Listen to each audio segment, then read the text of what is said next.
Helena Morrissey, welcome to FundForum International. Thank you for joining us. You're here to talk about the lack of women in this industry and how important that is in terms of engaging with the customer.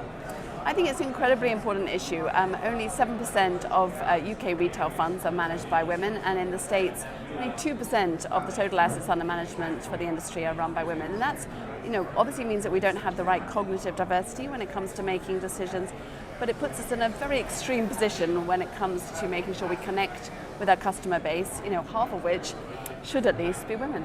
I'll take your phrase there, cognitive diversity. Women think differently, operate differently, and we need more of that. Definitely. I don't think it's anything we should be embarrassed about at all. Sometimes people think that if we draw attention to the differences between men and women, we might fuel sexism.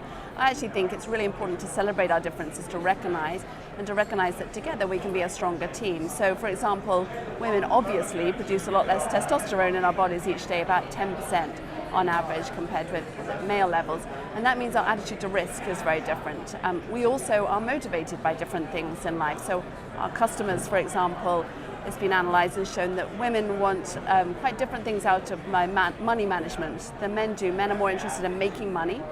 Women are more interested in actually achieving certain things with that money, for example, educating their children privately or buying their home outright. So we need to make sure that we're aware of those differences and, as I say, not just burying them and ploughing on as we always did. So women will look at a business, customers, potential customers, and perhaps say, this person looks like me, feels like me, I trust them more. There's sort of a trust issue there, if you like, as well.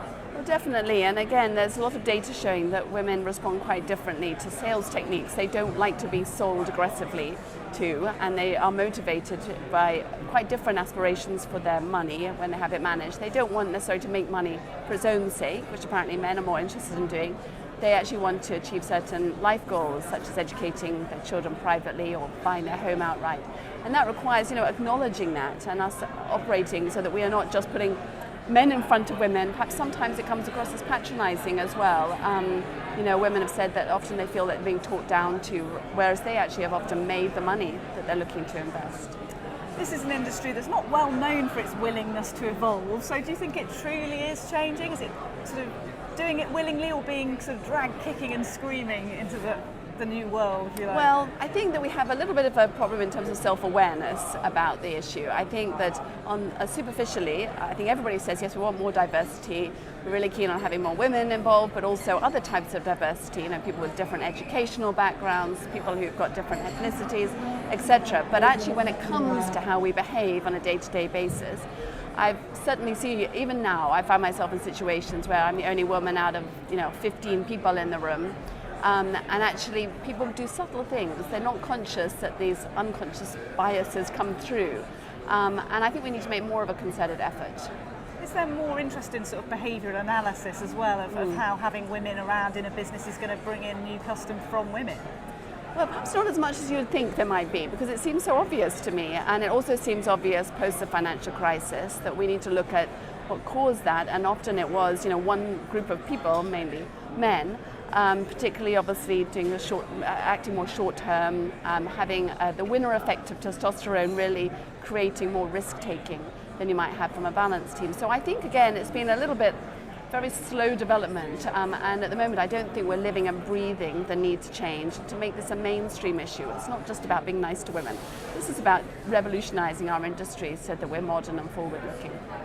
George Blankenship, the architect of customer experience for Apple and Tesla, a bit of a guru on that side of things, talked about industries being ahead of the game, if you like. And this industry really needs to embrace this to put itself in that position before it loses out.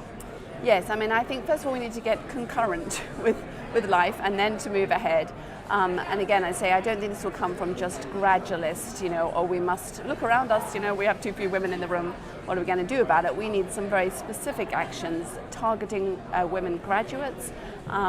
They've been more put off by the financial crisis. We're tarred with that brush, and it has affected female applicants more than the men. So we've got a problem right from the start. And I think we just need to acknowledge that we have that and then do something about it. We saw that with women on boards. And it's hugely benefit businesses having those women there. Yes, and I say people wouldn't, and I've had conversations even this last week where people have said, oh, well, women are treated very well in this particular organisation.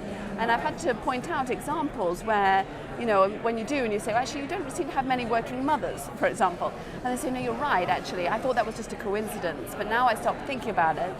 So I do think, you know, perhaps as an industry, we've often waited till it's been blindingly obvious that we have a problem before we do something about it. And I would like to see more self-critical analysis and just say, yeah, enough's enough. We're not going to have 7% women in the, you know, running money next year. We're going to actually make sure that we set a goal that's higher than that. A great goal, Helena. Thanks so much for joining us. Pleasure.